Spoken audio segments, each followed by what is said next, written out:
The morning sun streamed through the stained glass windows of our family's estate library, casting colored shadows across faces I'd known all my life. Faces that had never quite known me. As per the terms Elizabeth Montgomery's final trust amendment, our family lawyer, Mr. Harrison, began formally. We are gathered to discuss the distribution of the Montgomery Group assets. I sat quietly in the corner, watching my father straighten his Italian silk tie, a nervous habit he'd had since I was a child. Next to him, my sister Victoria adjusted her Cartier watch, manicured fingers tapping impatiently on the antique mahogany table. 2 weeks had passed since we buried Grandma Elizabeth, the woman who'd built Montgomery Investments from a small family office into a $4.8 billion empire. 2 weeks of whispered conversations, hidden meetings, and not-so-subtle celebrations from those who thought they knew what was coming. They didn't. Before we proceed, Mr. Harrison continued, I should note that Mrs. Montgomery made several unusual requests regarding this meeting. Just get on with it, James, my father interrupted. We all know what Mother wanted. Did they? I thought, remembering the last 3 years of quiet Sunday afternoons in Grandma's private study. The lessons she taught me while everyone else was at the country club. The empire she'd really built, hidden behind the one they thought they knew. Very well. Mr. Harrison adjusted his glasses. The primary Montgomery Group holdings, including the investment firm, real estate portfolio, and technological ventures, will be distributed as follows. Victoria leaned forward, her perfectly styled hair falling slightly out of place, the only sign of her anticipation. To Victoria Montgomery Pierce, Mr. Harrison read, in recognition of her MBA from Harvard Business School and her position as Chief Strategy Officer. My sister's smile grew wider. Shares amounting to 15% of Montgomery Investments, plus the summer house in Martha's Vineyard. The smile faltered. 15%? That's all. I suppressed a small smile, remembering Grandma's words. Watch their faces when they realize how little they really know. To William Montgomery, the lawyer continued, addressing my father, in recognition of 30 years of service as CEO. Dad straightened, confident in his position as eldest child and current chief executive. Shares amounting to 20% of Montgomery Investments, plus the London office property. 20. My father's voice cracked. There must be some mistake. Mother always said, if I may continue. Mr. Harrison interrupted firmly. To various minor shareholders and board members, 10% distributed according to the attached schedule. The room had grown tenser with each announcement. Simple math told them that 55% of the company, the controlling interest, remained unallocated. Finally, Mr. Harrison turned to me and to Alexandra Montgomery. Let me guess, Victoria sneered. The family photo albums? That's more your speed, isn't it, little sister? I thought about the last video call with Grandma, 3 days before she passed. About the documents hidden in my apartment safe. About the truth they'd never bothered to see. Alexandra gets nothing, my father announced with a cold smile. Mother and I discussed this extensively.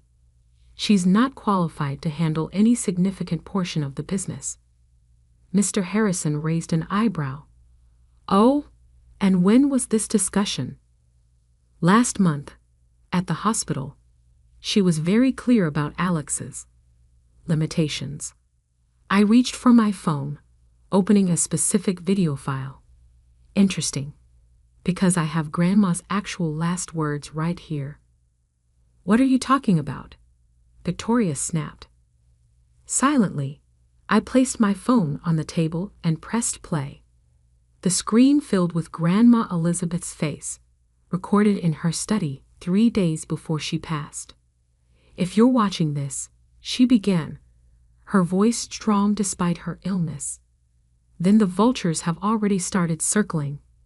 William, Victoria, I see you both. I've always seen you." My father's face paled slightly. "You think you know this company. You think your MBAs and your country club connections make you worthy of what I built. But while you were posturing and plotting, you missed what was right in front of you." The video showed her picking up a thick folder. "For the past 3 years, Alexandra has been running Montgomery Investments' Asian division. Under a different name, of course. Can't have you interfering with actual success, can we? Under her leadership, that division has outperformed all others by 300%. Victoria's head snapped toward me, but I kept watching the screen. "But that's not all," Grandma continued. "Show them, Alexandra. Show them what we built while they were too busy underestimating you." This was my cue. I pulled out my laptop, connected it to the library's display screen, and opened a series of documents. "The Asian division was just the beginning," I said quietly. 3 years ago, Grandma asked me to audit the entire company. What we found wasn't pretty. Spreadsheets filled the screen, evidence of mismanagement, hidden losses, and questionable decisions under my father's leadership. "You've lost $600 million in failed ventures that you've hidden from the board," I continued. "Covered up 3 potential SEC violations, and nearly bankrupted our tech division with that merger you forced through last year. How dare you?" My father started to rise. "Sit down, William," Grandma's voice commanded from the video. "You've done enough damage. Alexandra didn't just find your mistakes. She fixed them. Remember that mysterious investor who bailed out the tech division? That was her, using the fund I helped her build. The strategic partner who saved the European expansion. Also her." I switched to another document, my personal portfolio overview. Their eyes widened at the numbers. "While you were drinking champagne at board meetings," I said, "I was learning, building, protecting what Grandma created from what you nearly destroyed." "Impossible," Victoria whispered. You're the quiet one, the family disappointment." "No," Grandma's voice corrected. "She's the one who understood what really matters. Not titles, not appearances, but responsibility, vision, integrity." The final document appeared on screen, the trust amendment's full terms. "Alexandra Montgomery, Mr. Harrison Reed formally, inherits controlling interest in Montgomery Investments, 55% of all shares, full voting rights, and immediate appointment as Chief Executive Officer." The room exploded in protests. Victoria knocked over her water glass. Dad started quoting bylaws he'd never actually read. "One more thing." Grandma's voice cut through the chaos. "Alexandra has held proxy voting rights for my shares for the past year. Every major decision you thought I approved, that was her. She's been running this company while you played at being leaders." I stood up, straightening my simple black blazer. "The board meeting is at 2. I suggest you all review the new organizational charts before then. There are going to be some changes." "You can't do this," my father sputtered. "I'm CEO. The board works for me now," I corrected him. "Just like they've actually been doing for the past year. They just didn't know it." As I walked toward the door, Victoria called out, "We're your family." I turned back, remembering all the dismissive comments, the excluded invitations, the years of being treated as an afterthought. "No," I said quietly. "We're business associates now, and you both work for me." The video ended with Grandma's final words. Remember, Alexandra, power isn't in what they see. It's in what they miss while they're too busy looking down on you. I left them in the library, their world shattered like the water glass at Victoria's feet. Outside, my assistant waited with updated reports from our Asian offices. Time to show them what the quiet one could really do. The Montgomery Group's headquarters occupied the top 10 floors of a gleaming tower in downtown Boston. By 1:45 p.m., news of the morning's trust revelation had spread through all of them. I stepped out of the private elevator into what was now my executive floor, noting how quickly people's expressions had changed. Gone were the dismissive glances and condescending smiles. Now they watched me with a mixture of fear and fascination. The board members are already in the conference room, my executive assistant Michael informed me, and your father is demanding a private meeting before we begin. Is he? I smiled slightly. How's Victoria handling things? She's called 6 different lawyers in the past 3 hours. None of them willing to challenge the trust after seeing the documentation. I nodded, unsurprised. Grandma had spent decades building relationships with the best legal minds in Boston. They knew better than to cross her. Or now, me. The main conference room was a testament to the corporate power. Floor-to-ceiling windows overlooking the city, handcrafted furniture, and today, 12 very nervous board members. My father stood as I entered, his face a mask of barely controlled rage. Alexandra, we need to discuss this privately. No, we don't. I took my seat at the head of the table, his former position. Everything I have to say can be said here. I opened my laptop, connecting it to the room's display system. The screens came alive with data, performance metrics, project analyses, and financial reports. For those who haven't heard, there have been some changes in Montgomery Group's leadership structure, I began calmly. I now hold controlling interest and will be assuming the role of CEO, effective immediately. This is absurd, my father interrupted. The board won't. The board, I cut him off, has been watching our Asian division outperform every other sector for the past 3 years. Would you like to know why? I switched to a new slide, an organizational chart showing the division's structure under my leadership. While you were focusing on old business models and outdated strategies, I rebuilt our Asian operations from the ground up, modernized our technology infrastructure, established new partnership models, created actual value instead of just talking about it at charity galas. Several board members leaned forward, studying the numbers with newfound interest. Under the name Alexander Shen, I've been running our most profitable division while you dismissed me as the family disappointment. I looked directly at my father. Did you ever wonder why you couldn't meet this mysterious executive who kept outperforming your targets? Victoria, who'd slipped into the room late, paled visibly. She'd spent months trying to arrange a meeting with Alexander Chen, hoping to learn her secrets. The numbers don't lie, I continued.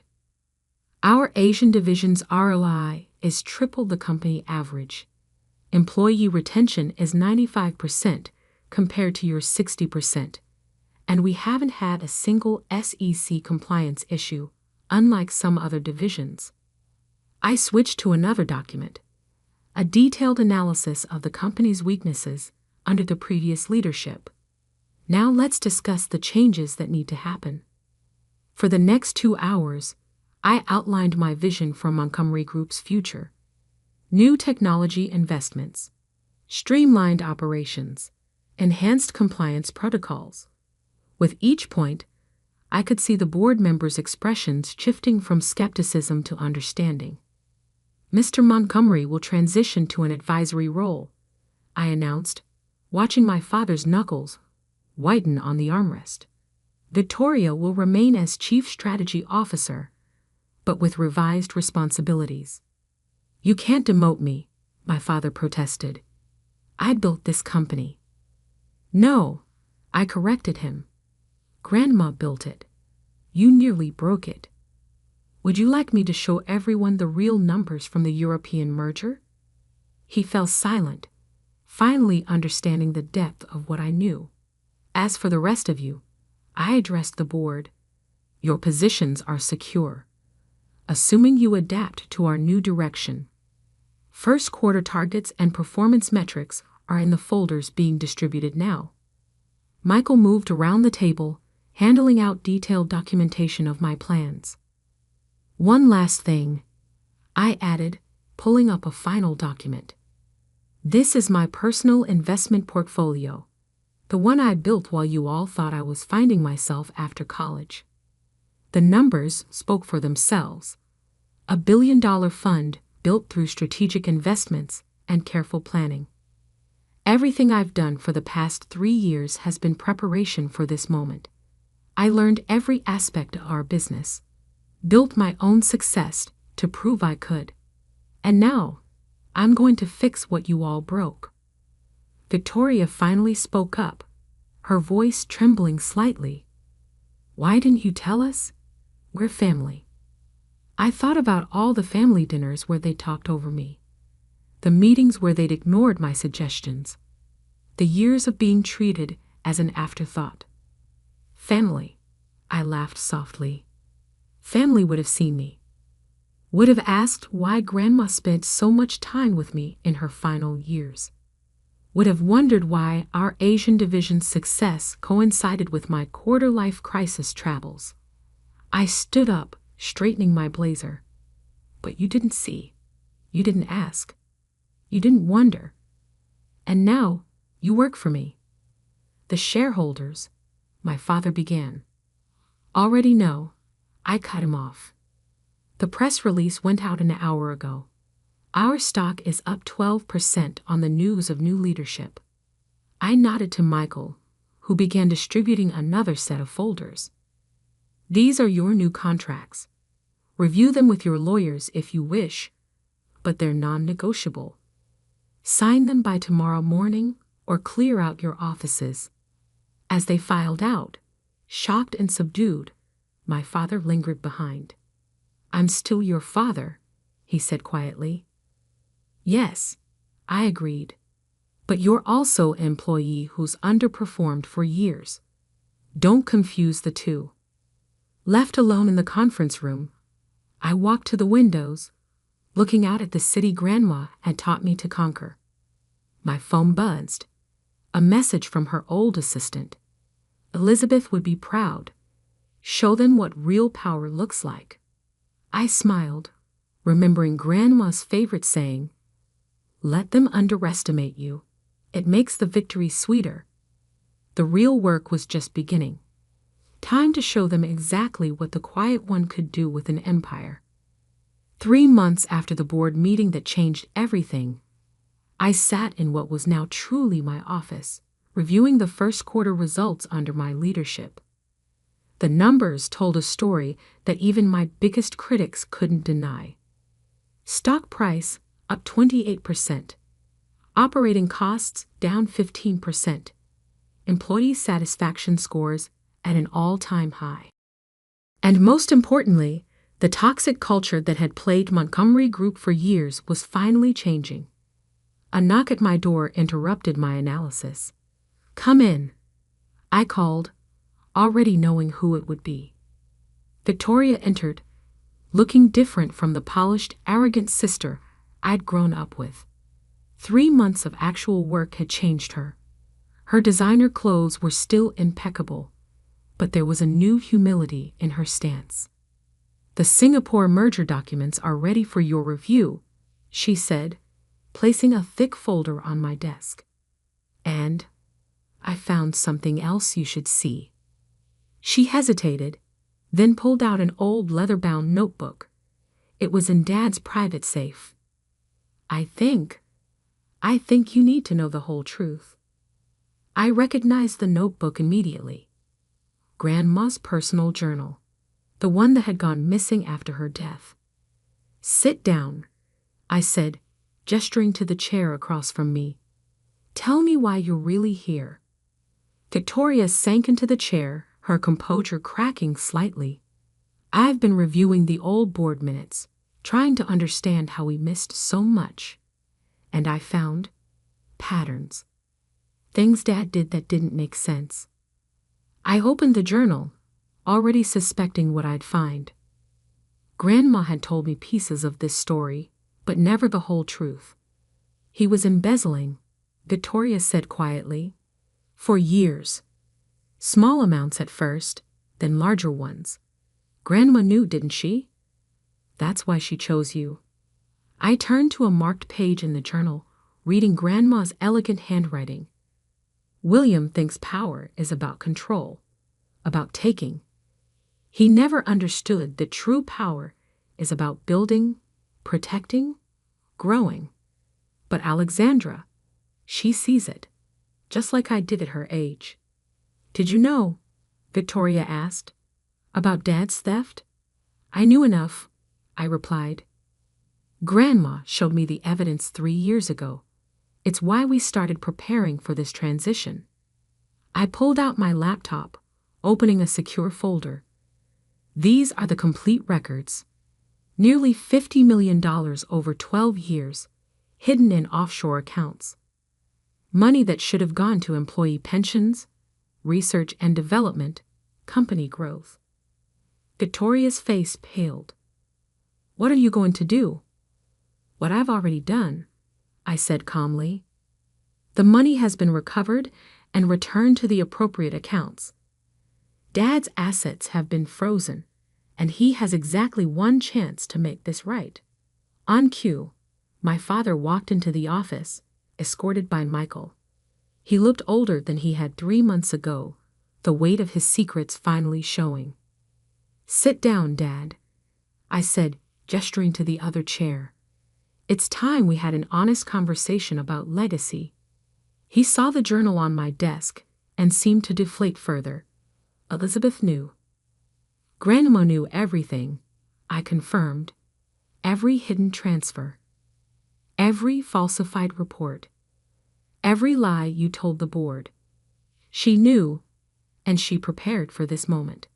I opened another file on my laptop, a video recording I'd never shown anyone. Grandma, sitting in her study 2 years ago, looking directly at the camera.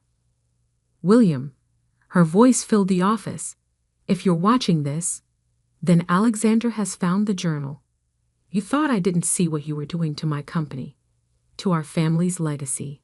But I saw everything, and I chose my successor accordingly." My father's hands trembled slightly.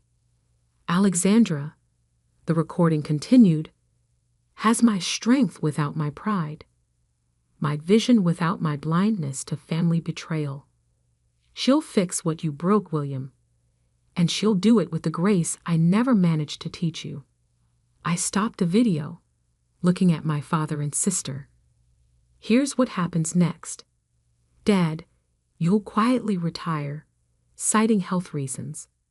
You'll repay every dollar you took with interest, and you'll stay away from company operations permanently. And if I refuse," he challenged, a flash of his old arrogance returning. "Then I release everything," I said simply. "The evidence goes to the board, the SEC, and the press. Your choice." Victoria leaned forward. "What about me?" I studied my sister, seeing something new in her expression. Not just humility, but understanding. "You've done good work these past 3 months," I acknowledged. "Real work, not just playing at being an executive. If you want to stay, earn your position. Show me you understand what responsibility really means." She nodded slowly. "I'd like to learn. Actually learn this time." "Then start with this." I handed her a new file. "Our European division needs restructuring. Show me a real plan.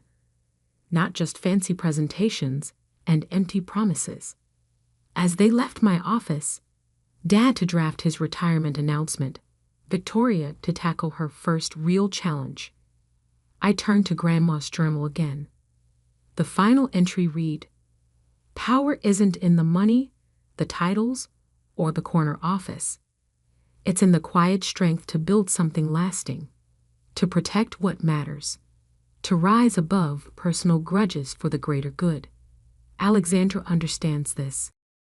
That's why she'll succeed where William failed. Sometimes the quiet ones carry the loudest truth." My phone buzzed with messages. Asian markets opening strong, European partnerships expanding, domestic operations streamlining. The empire was growing stronger every day.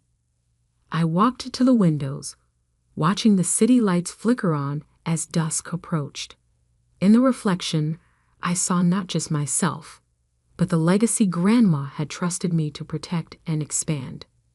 "Thank you, Grandma," I whispered, "for seeing me when no one else did." The quiet one had found her voice. The overlooked daughter had claimed her throne. And the real work of building something lasting was finally, truly beginning. Because sometimes the greatest power lies not in what you take, but in what you build. Not in how loudly you speak, but in how carefully you listen. Not in the title you claim, but in the legacy you protect. The Montgomery Group would rise again, stronger than ever.